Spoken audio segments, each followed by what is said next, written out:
Book title, Heaven's Forsaken, The Agony of an Eternal Love. Written and copyright by A. Castor. Book 2, Scene 13, The Battle for Survival, Exterior Village Square. The village is plunged into chaos as Lilith's undead army descends upon it. The villagers, though unprepared, scramble to defend their homes with whatever weapons they can find.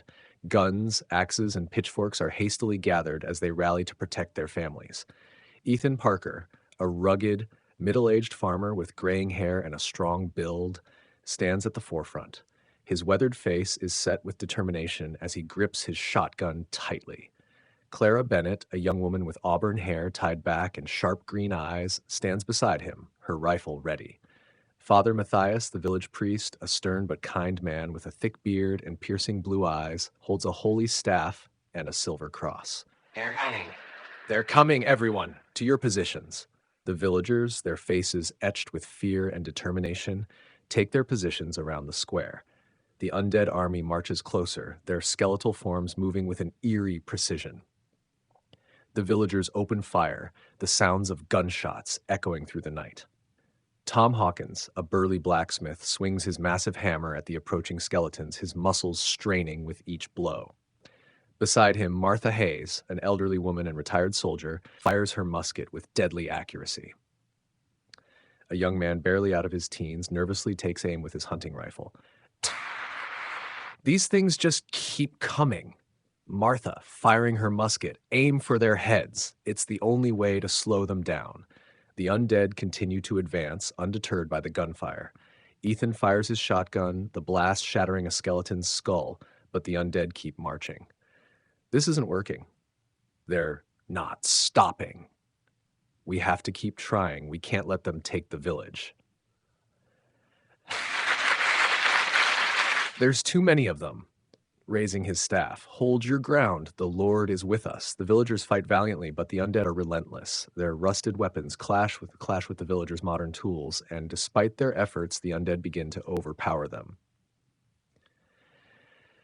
To Ethan and Clara, we need to call the Order of the Holy Acolytes. Their holy weapons can stop these abominations. Do it quickly. We're not going to last much longer. Father Matthias raises his silver cross, chanting a prayer. The air around him shimmers with divine energy as he calls upon the holy acolytes. Sancti milites adiuva nos, venite et pugnam nobiscum. Holy warriors, help us. Come and fight with us. Exterior village outskirts. Night. The local Order of the Holy Acolytes, clad in gleaming armor adorned with religious symbols, arrive at the edge of the village. They wield holy swords, maces, and shields inscribed with sacred texts. Sir Geoffrey, the leader, is a seasoned warrior with a stern face and a commanding presence. He wields a holy sword and a shield. Brother Thomas, a young acolyte with a kind face, carries a mace and a rosary. Sister Eleanor, a fierce warrior nun with sharp eyes, wields dual holy daggers. To the village, we must aid them against the forces of darkness. May the Lord guide our hands. We fight for the light. We will not let the darkness prevail. The holy acolytes charge into the fray, their holy weapons glowing with divine light. They clash with the undead, their weapons cutting through the dark magic that animates the skeletons. Strike them down! Let the light cleanse this evil. Exterior village square are relieved to see the holy acolytes arrive. The battle intensifies as the undead are caught between the villagers and the acolytes. Ethan and Clara continue to fight side by side with Father Matthias. Thank God you're here. We will purge this darkness. Hold the line. They just keep coming. How do we stop them? Slicing through a skeleton. Destroy their leaders. Without direction, they will fall. The acolytes' holy weapons prove effective, cutting through the undead with ease. The villagers, inspired by their presence, fight with renewed vigor.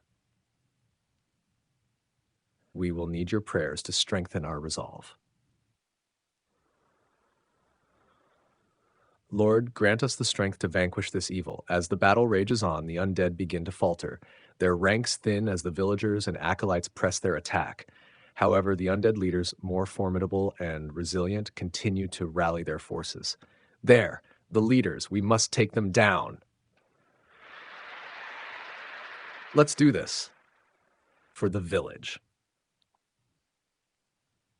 For everyone we've lost. Ethan, Clara, and Father Matthias, joined by Sir Geoffrey, Brother Thomas, and Sister Eleanor, push towards the undead leaders.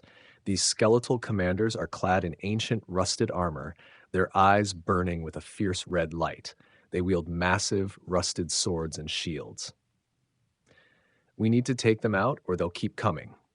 I've got your back. Focus your attacks on them. Without their leaders, the rest will fall. The group engages the undead leaders. A fierce battle ensues. Ethan uses his shotgun to blast away at one leader, while Clara uses her rifle to pick off the other. Father Matthias chants prayers of protection, shielding them from the worst of the attacks. Damen, protege nos ab malis. Lord, protect us from evil. Feel the wrath of the light, abomination, crushing a skeleton with his mace. The Lord is our strength, slashing with her daggers. We will not falter. The undead leaders, though formidable, begin to falter under the combined assault. The villagers and acolytes fight with a desperate fury, knowing that their lives depend on their victory. Ethan, gritting his teeth. We've almost got them. Keep pushing. One by one, the undead leaders fall, their bodies crumbling into dust as the dark magic animating them is dispelled. The remaining undead, now leaderless, begin to collapse, their bones turning to ash. We've done it. The village is safe. For now. But we must remain vigilant. This attack was not random. There is a dark force at work here. Clara. What could have caused this? And why? We will need to investigate further. This is only the beginning.